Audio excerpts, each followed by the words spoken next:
Hello, my pretties. Welcome to another biblical breakdown. Some may call me a Jezebel, but you can call me Ryan. Either way works for me.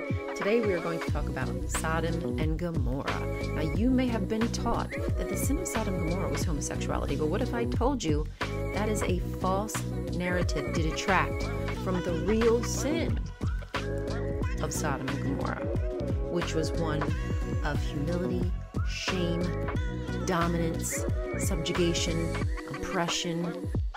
Yeah, it's bad stuff, but nothing to do with homosexuality. Stick around, we're going to get into the full story, and then I'll give you my opinion. What do you freaking do?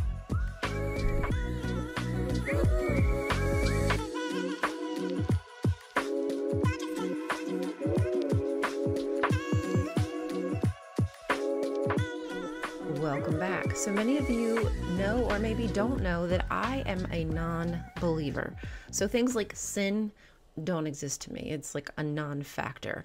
But I believe that it's really important to be biblically literate and trying to explain to people that Christianity has completely misconstrued, misinterpreted, mistranslated so many parts of the Bible.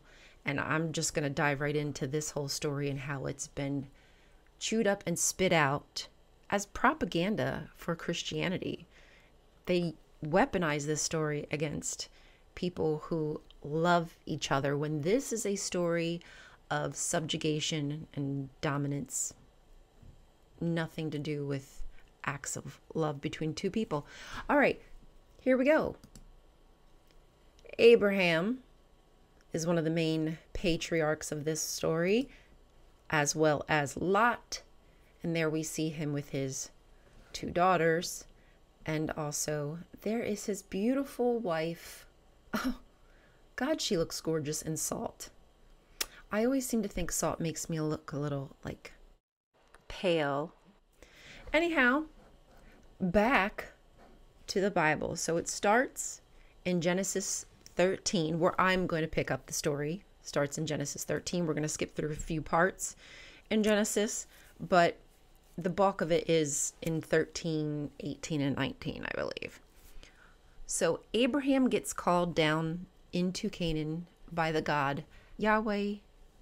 The Bible admits that Abraham and these other patriarchs had other gods. And yes, Abraham's God was El. They're looking. So Abraham is with his nephew. Abraham has all his stuff with him, has his wife, Hagar. Lot is, as indicated in the story that I never really picked up, he's by himself. Lot doesn't have a wife. Lot is just a solo dude. He does own herds of some kind of animal and shepherds with those herds. So just like Abraham is rich, because he helped gain his riches because he sold his wife, Sarah, to different pharaohs, or one to a king, one to a pharaoh, or whatever. That's how he gained a lot of his money. Somehow Lot also had money too, but no wife. So they're looking out across the land and they're like, okay, I'm going to go this way. Abraham says, I'm going to go this way. Why don't you go that way? Because they were having some conflict. I got to pull this up so I can scroll down. They were having conflict because of, I guess, the shepherds weren't getting along, animal crossover, eating too much of somebody else's food, what have you. So they decide to separate. Let me find the part. Okay, here's Abraham saying, let there be no strife between you and me. So Lot takes off in the direction of Zoar. This was before the Lord had destroyed Sodom and Gomorrah. So Lot journeyed eastward, and they separated from each other. But again, here it doesn't mention anything about Lot having a family. All it says about Lot is having livestock and shepherds. That's really important because a lot of Christians tell this story from the perspective that the city of Sodom and Gomorrah were just filled with men. And that just goes back to these weird, like, thoughts that Christians have, like, how could life be supported by just men? How would there be boys in this city of Sodom and Gomorrah if it was just a city of men? Like, somebody has to have the babies, right? Not logical. Let's move on to the next chapter. Now, this is where another indication that there were women in Sodom. Abraham goes to rescue Sodom. There is some wars going on between a few cities, and Abraham seems to be pretty big and bad that he has enough people in his wheelhouse to rescue Sodom, rescue his nephew. And it mentions that everything is returned because what had happened is they carried off Lot, his possessions. But it mentions nothing again about a wife or anything, just Lot and his possessions. And then it says that everything is returned. The women and the people are returned to Sodom. So Abraham's a pretty cool patriarch. He's not, but what I'm saying is back then they're trying to make him seem really important. Whether he was or wasn't, I'm sorry, I'm not making that indication. Before God takes his vengeance on the city, he sends angels to Abraham. He alerts Abraham to his plan. Here is where Abraham begins to dialogue with God and truly try to whittle him down and persuade him to save Sodom. Will you sweep away the righteous with the wicked? What if there are 50 righteous people in the city? Will you really sweep it away and not spare the place for the sake of 50 righteous people in it? Far be it from you to do such a thing, to kill the righteous with the wicked. Ooh, damn, he's really digging in. Treating the righteous and the wicked alike? Far be it from you. Will not the judge of all the earth do right? You know, I'm not going to lie. That kind of makes me think of Abraham in a different light. Like, homie was going hard for his friend.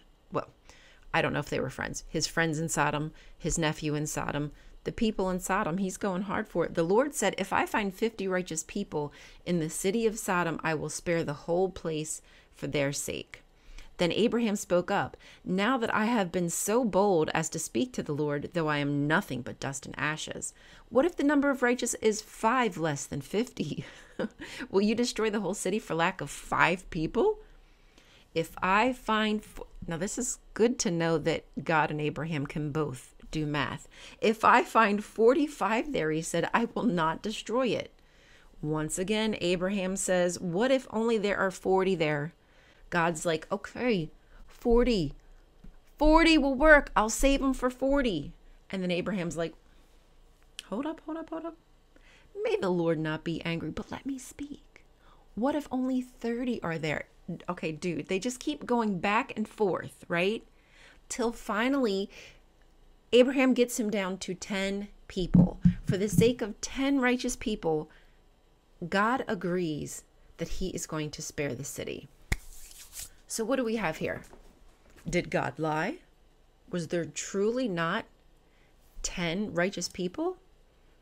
When we know there are children in the city, there's babies, there's pregnant women in this city, and God destroys them all. Okay, let's go to the next. So is God a liar? I don't know. Oopies.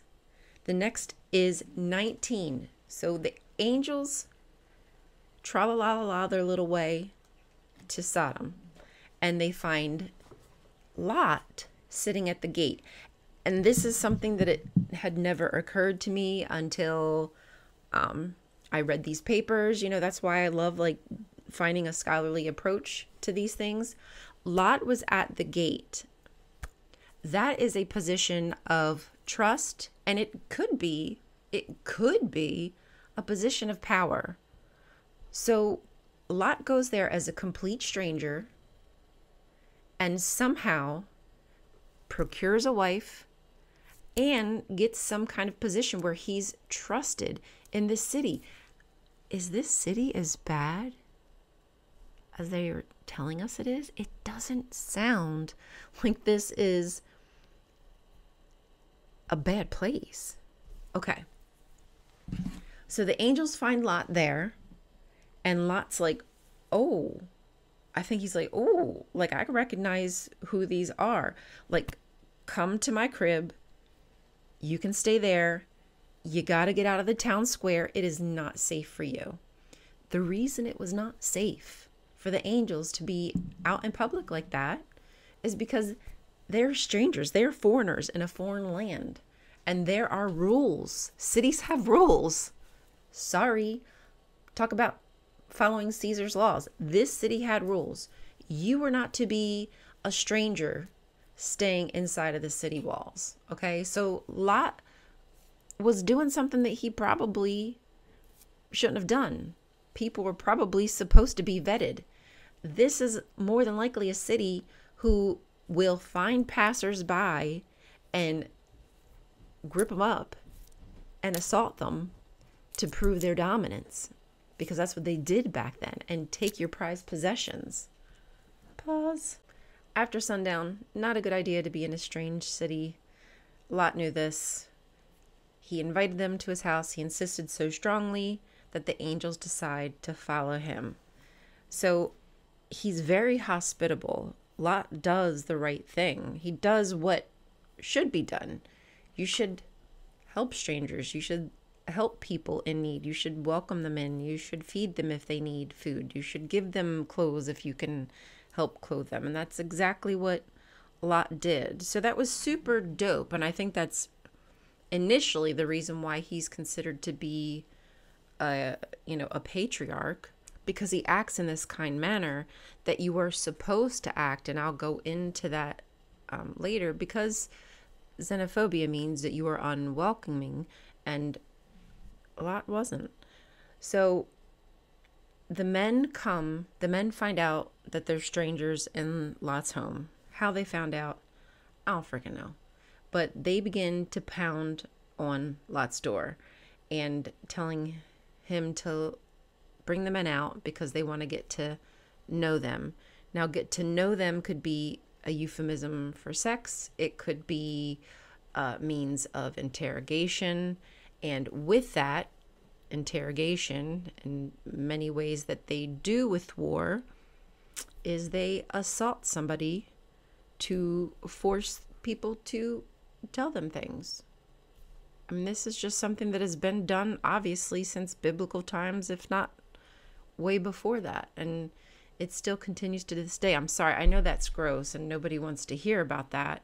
But yeah, that's what get to know means. It's just a nicer way of saying it.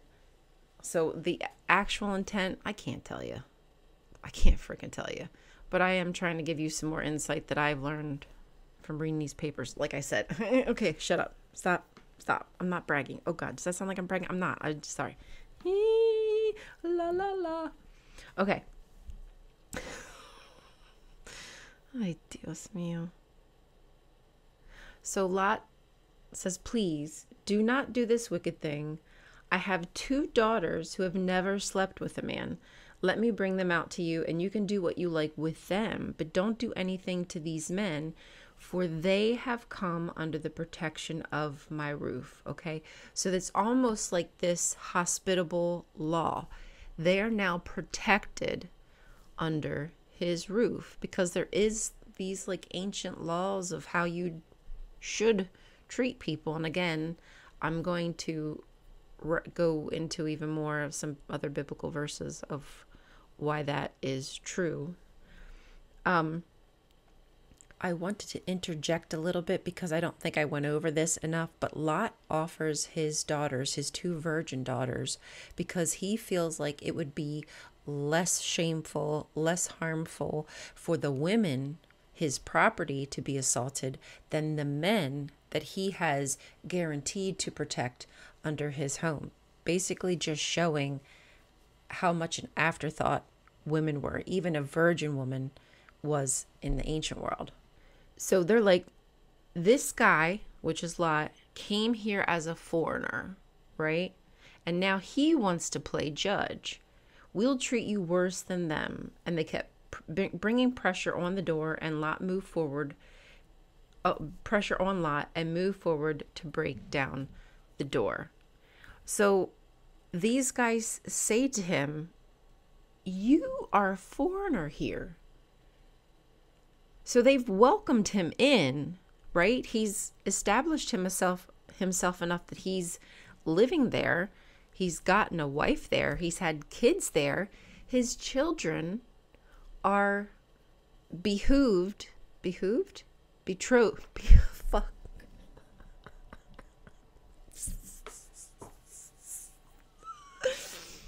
Betrothed to two people who live in Sodom. I mean, there could be more children. We don't know for sure. We just know that he has two daughters and they have fiancés.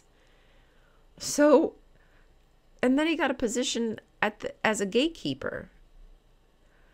So they welcome him enough, but they want him to know, like, dude, you have no right. Like, you're taking this too far. You have no right to bring these unvetted strangers into our kingdom, into our city. Hell to the no. And I'm not saying I agree with it, like I already said. But shit is how shit is. Okay. So the men inside, which are the angels, reached out and pulled Lot back into the house and shut the door. Then they struck the men who were at the door of the house, young and old, with blindness so that they could not find the door. So all of the men in the city surround Lot's house, supposedly, and boys. Doesn't say anything about women, but men and younger men. It doesn't say boys, I think. I think it actually says young men. Either way, again, we know that there's children-ish age in this city, so there has to be women there who are giving birth to them. Makes no sense. And again, there's women in the city who are not at the door. There's other children, young girls or babies, pregnant people in the city who do not come to the door because it does not say that they come to the door. So when God promised that he was not going to destroy this city for the sake of 10 righteous people, guess what? He did break his promise. He really did. Because I'm sure there were plenty of women who were there who were innocent, and the whole city has to get struck down for this sin, which is, I'm telling you, it's egregious, because grape is egregious. But everybody else suffering? Abraham said, like, surely God, you would not do that. You wouldn't destroy a whole city. But he did. So, I don't know where we go with that. There are angels with superpowers inside of Lot's house who could take care of themselves because they have powers, but yet Lot offers his daughters. We know the angels are capable of taking out 180,000 Assyrian soldiers. I mean, the Bible says so. There was an angel that God sent to take the firstborn of the Egyptian children. So, like, just like that, God could have had the angels take out the men that were at the door, like the actual sinners, the ones who were behaving badly, instead of the entire town. But he didn't. Thought that was important to note. Okay. So the angels give Lot like a moment to gather up his family. Now, Lot can't convince anybody. I don't know what he's running around saying. He's probably screaming, the sky is falling. But nobody believes him. They're like, yeah, okay. But why would they? If somebody came running up to me and said that the sky is going to rain sulfur down and we're going to be burnt up to a crisp or whatever, I'd be like, are you okay? No, seriously, are you okay? Do you need a drink? Do you need some water? This is where I would be like saying, like, do you need some shoes? Do you need a shirt? Like, need $1? That don't sound right. So I understand that people are laughing at Lot. They don't get it. This is just so freaking, oh God, the story makes no sense. So Lot manages to get his 2 daughters, his wife, out of the city. He doesn't save any of his servants, it doesn't say. Just them. All right, so there's where it says that his sons-in-law thought he was joking. And the angels are like, yo, hurry up, get the F out of here, or you're going to be swept away when the city gets punished. So the angels drag him out by the hand. And Lot says to the angels, please, please, please, please, please, let me go to Zoar. Don't make me just flee out into the mountains. Don't make me flee into the wilderness, because surely I am going to perish. It will not look good for me. And the angels are like, okay, that's fine. You can go to Zoar. And I believe its name means small city. And they tell him to hurry up, but yeah, you can go there. So that's where Lot decides to go. Unfortunately, Lot's wife, when the sulfur began to rain down, looks back. Now listen, if there's an explosion behind me, yeah, I'm running, but I want to know what's coming, right? It's so dumb. It's so dumb. Oh, God. God was like, punished. It makes no sense that Abraham had that whole conversation about saving righteous people, and then God's like, meh. What a loving God. Yet we remind everybody, there she is. I feel so bad for her. She just lost friends, maybe even family, servants. I mean, not that servants are important, but she might have actually loved them, cared about them. I don't know. I can't say. But definitely she's losing friends here. You can't help somebody looking back. Really? Truly? That's how you get down? Early the next morning, Abraham takes a look out and he's like, oh shit. He sees the smoke rising. It's done. It's gone. It's donezo.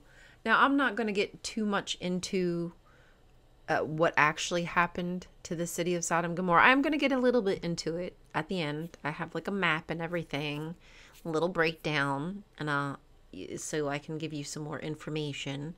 But it's not anything to do with God. God did not destroy a city. He didn't cause a flood either. I hate to break it to you. It does say that God remembered Abraham because he brought Lot out of the destruction. Thanks, God. So kind. All right, here we go. This is the grossness. This is the nasty, nasty, funky, disgusting part. So trigger warning, you might not want to watch this part. You might want to leave. You might, whatever.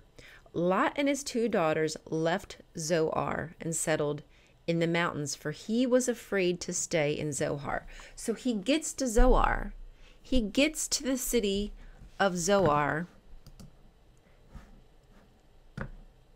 which is, okay, you see that right there. I don't know that necessarily that is exactly where Zoar is. I think some of these are pliable. They're not 100% settled, but roundabout, right?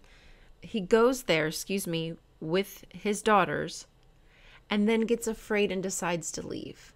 The angels told him he could go there. They said it was fine. They even waited for him to like skeet, skeet, skeet on his way. So what in the world possessed this man to tell his daughters that there's nobody else around and take them up into the mountains? He and his 2 daughters lived in a cave. One day, the older daughter said to the younger, "Our father is old and there is no man around here to give us children, as is the custom all over the earth." Who told you there is no man around? Your father knows about Abraham, his uncle. Uncle Abe saved him when there was some wars going on. What the heck? But now he's told you that nobody's around. These girls must have been pretty young to just believe that bull crap, right? And obviously this story is told from a male's perspective. So let's just add that caveat. So obviously we know that some of this stuff would not have actually happened. We just have to take what they're telling us. But these girls feel like there's no other men. And that's deceitful because there are. So they decide to get their father drunk. Where do they get the wine? Where do they get the wine? They were zipped up out of freaking Sodom so quickly they didn't have time to take stuff with them. At least it doesn't mention that. Did they get the wine in Zoar? Did Big Daddy Lot buy a big old flask of wine before he took his kids up into the mountains? Did they have supplies? So many questions. And I understand there were people who lived in caves. I get that. Totes my goats. But homie didn't have supplies and stuff with him. Okay? So what the hell was he thinking? Oh, rambling. She gets Lot drunk. And then when he falls asleep, she lays with him. Now, if he is so blackout drunk that he doesn't remember what happens, that he does it again the next night, how is it that he gets a boner? I mean, my guy friends that I've talked to have said, like, it's difficult to do if you're so blackout drunk. You're not aware. So how did he keep I can't believe I'm talking about this. This could be a problem. Anyway, we're talking about it. I don't know. I'm reading too much into it. I can't help myself. Okay, let's go back to the scripture. We're back to the scripture. Then the next day, the older sister says to the younger, "Last night I slept with my father, so that way, he could put the old oinky boinky up in me. Why don't you get him drunk? You do the same." So she does the same thing. Good idea. How old are these kids? So anyhow, he impregnates his 2 daughters. Grotesque. And I personally don't believe the story, so I don't believe any of it. I don't believe any of it happened, but I would not believe personally that if I were in that situation, if I just lost my mother, if I just lost my fiance, that I would have it in my any fiber of my soul to even have an inkling to want to sleep with my father. Disgusting. Why would these girls want to have babies in a cave where they have 0 supplies? Who writes this shit? What kind of sadist bullshit is it to think that after going through these traumatic experiences, the first thing that she's thinking of, that they're thinking of, is having a baby by daddy?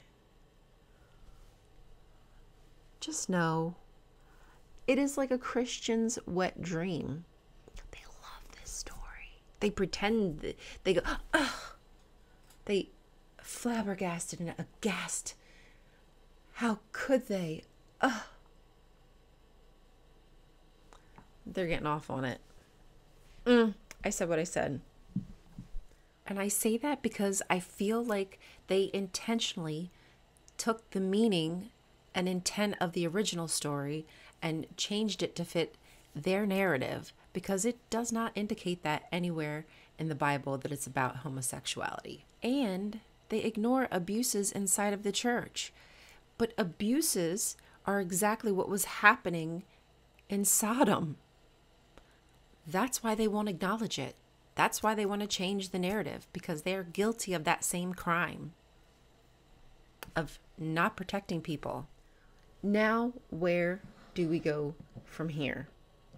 Let's go to some other scriptures that talk about what the actual sin of Sodom and Gomorrah was. Oopies, we don't need the Christian interpretation, because we can just look at what the Bible says.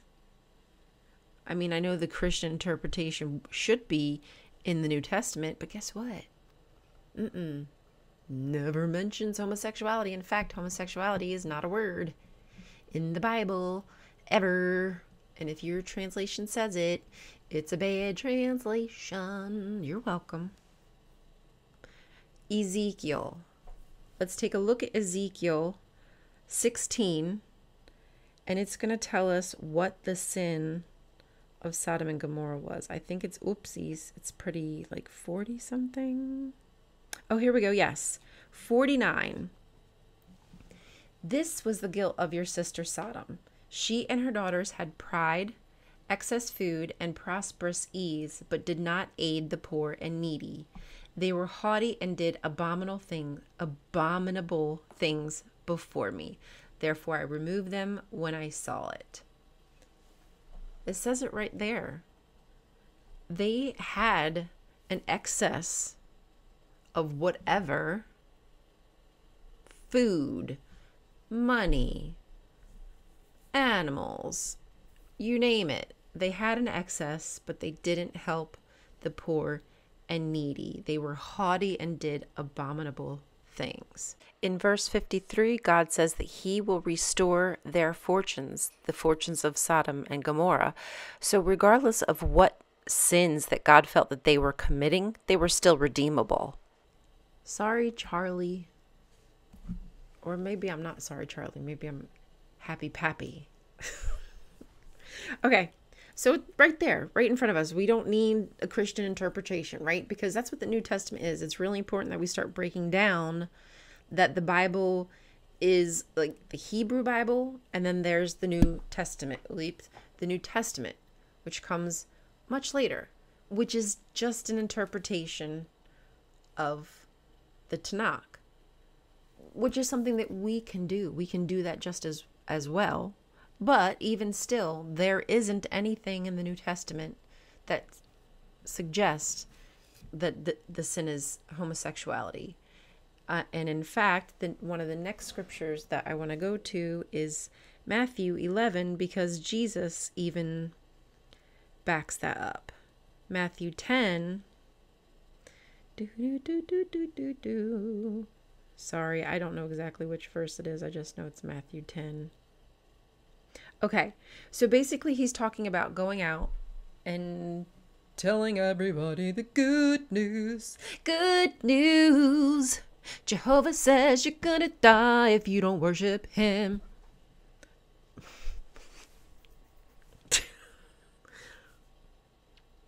Okay. And he says that, like, if they're not responsive, if they're not welcoming, kick the dust from your sandals and keep it moving. He says, if anyone will not welcome you or listen to your words, leave that home or town and shake the dust off your feet. Truly, I tell you, it will be more bearable for Sodom and Gomorrah on the day of judgment than for that town. Why do you think he specifically referenced Sodom and Gomorrah?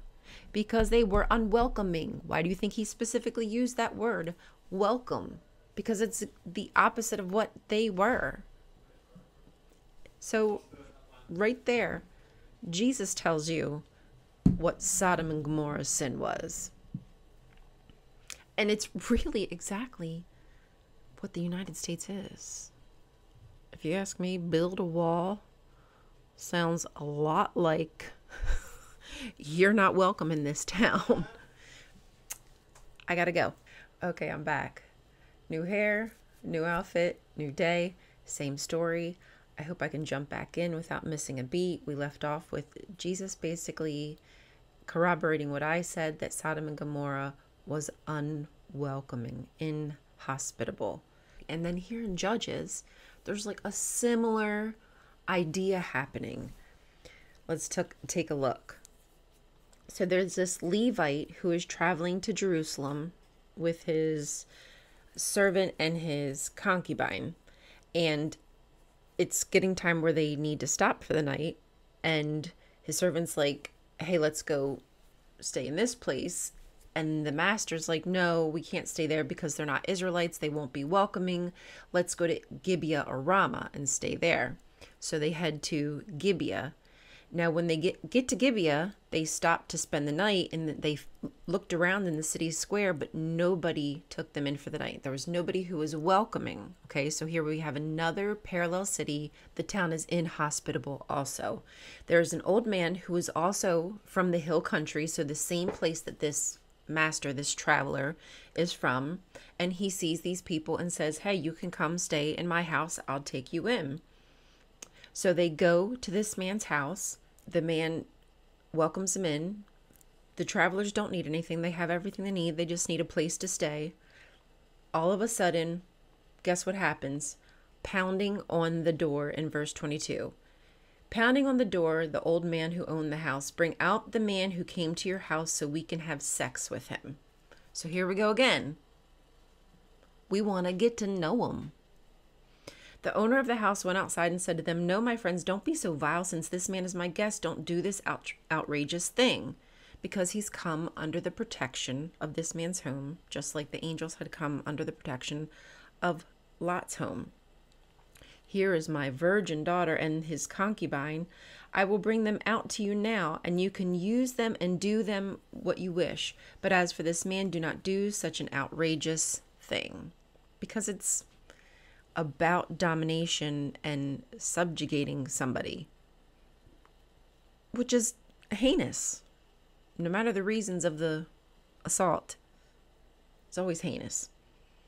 But the men wouldn't listen to them, so the man took his concubine and sent her outside to them, and they raped her and abused her throughout the night. And at the dawn they let her go. And at daybreak the women went back to the house where her master's staying, fell down at the door, and lay there until daylight. So basically she was assaulted by this group of men from the city who were unwelcoming. And at the end of the day, it wasn't necessarily about just, again, a homosexual relationship wanting to assault the man. They wanted to show their domineerance. They wanted to show that they were in charge. So this woman being technically in that time this man's property, it was still in effect rendering this man domineered. You get it? Like, because you take anything of the man's, you're really just showing that he's not worthy. I mean, it's gross, it's disgusting, but you're like messing with his ego, right? And that was their intention. I'm tired of seeing this story manipulated to suit an agenda when it's blatantly clear. It's obvious that this is an abuse of power and nothing to do with a loving human relationship. This is why it is so important that the Israelites were welcoming to people, and why they would give these stories about other cities being inhospitable, because when they were sojourners, when they were leaving Egypt, this is just one story, I think there's other mentions of it, but when they were leaving Egypt and they were trying to find their home in Canaan, there were places that refused them. Between chapters 20 and 21, the Edomites nor the Amorites would let Moses and the Israelites pass through their land to get to Canaan. Traveling was dangerous in the ancient world. Who would want to go out traveling if every single city was going to be like supposedly like Sodom and try to pull you off the road and take everything you have and assault you, interrogate you, torture you, whatever, take you as a slave. I'm not sure. Maybe that's how they had so many riches and were haughty. Or maybe they lived on a piece of very fertile soil, which I'm going to get into next. Modern day, Sodom means to burn. But I don't think that has anything to do with what the city was named initially. So let's take a look at some ideas, and I don't know that anybody is certain, even the scholars, of what the name meant initially, but I have an idea and I'm going to explain to you why I think that is so. One is shadeh, meaning cultivated field or wild land of home of wild beasts. This noun is a poetic synonym of the following noun of shadeh, meaning open field or pasture land or home of the wild beasts. So in my opinion, the reason why I kind of feel like Sodom was more like Sadeh or Sadeh, it sounds the same, is because this was supposed to be a place that had a plenty of everything. They were haughty, they were well fed, but they didn't want to help the needy. They didn't want to help passersby. And if anything, it sounds like not only were they not helping passersby, but they were possibly like bringing them into the city and taking what they had and maybe even taking slaves or assaulting them, what have you. The verb sarad means the field meets the violence. It means to harrow, and it only occurs 3 times in the Bible. And then there's some other translations that I really don't think have anything to do with this city's name. The Valley of Sodom could also be about tar fields, so I'm not quite sure. Either way, they're fields, and both could be true. There could be some tar fields that are in that area, but there also could be some very lush pieces of property because, again, we're talking about an area that's right here around in the Dead Sea.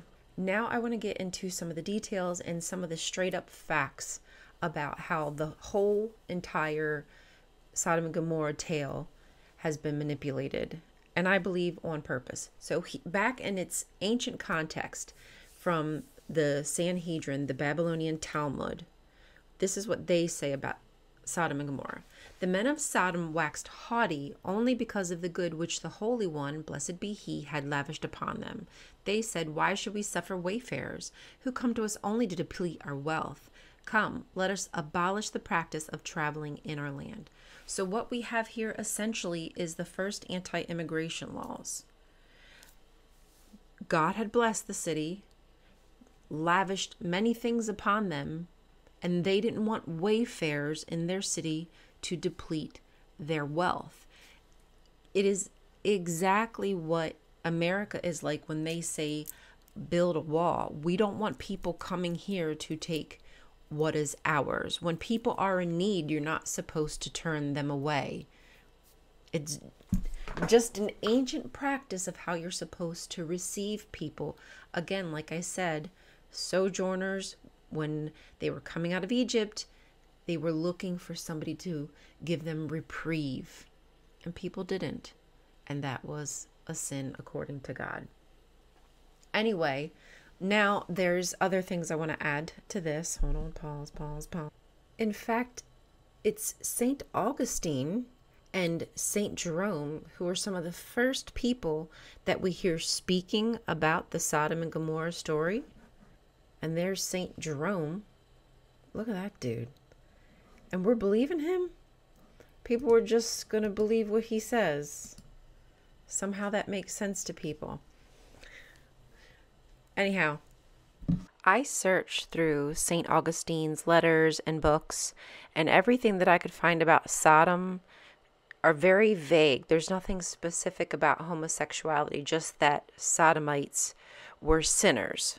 And here it seems as he is saying that it was more important that the women be offered up to the people in Sodom than the men, because they are more important than the women, unless I'm reading it wrong. And St. Jerome, he mentions Sodomites, but his details are vague.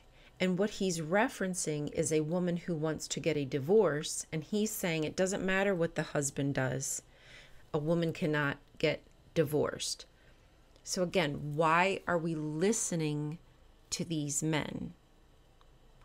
They have no grasp of the New Testament any better than you and I do today. In fact, I would argue that we have a better understanding of the Tanakh and the New Testament than these doctors of the church, these saints have.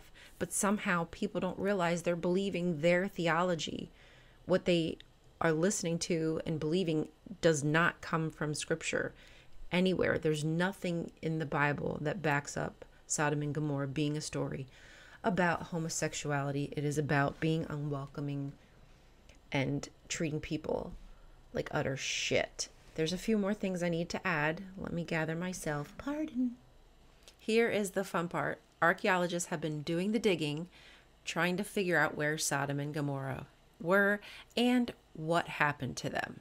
One idea for the cause of the destruction is that it straddles a major fault in the Dead Sea Rift, and another is that there could have been a cosmic airburst, whatever that means. But they found some pottery shards where the very edges had turned to glass, like it was a very hot flash, and then it was just destroyed. My apologies for not being able to explain a meteorite airburst, but no matter the natural disaster that befell this city, natural disasters happen to many cities.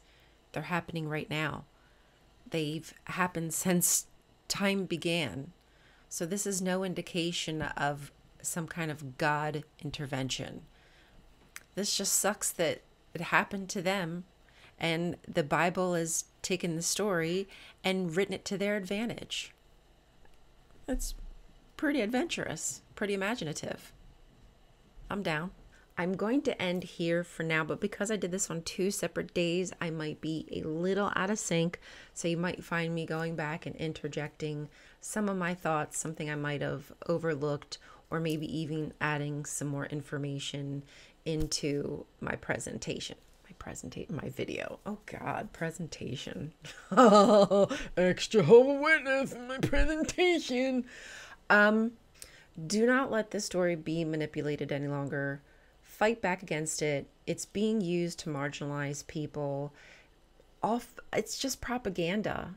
None of this is biblical. It is absolutely not biblical.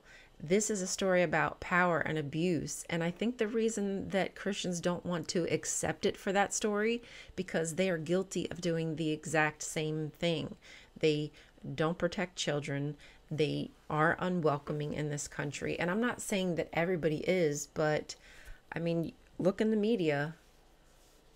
There's a lot of hate for people who don't look exactly like the average person does in America.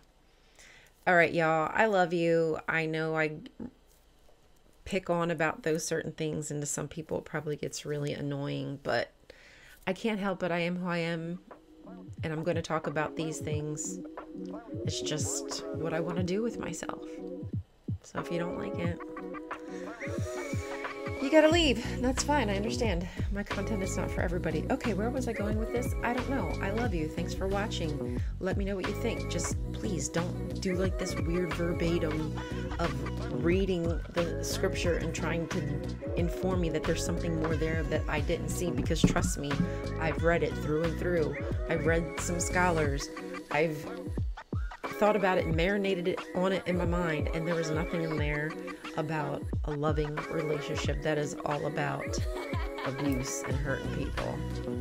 Okay, that's it. Gosh. Bye.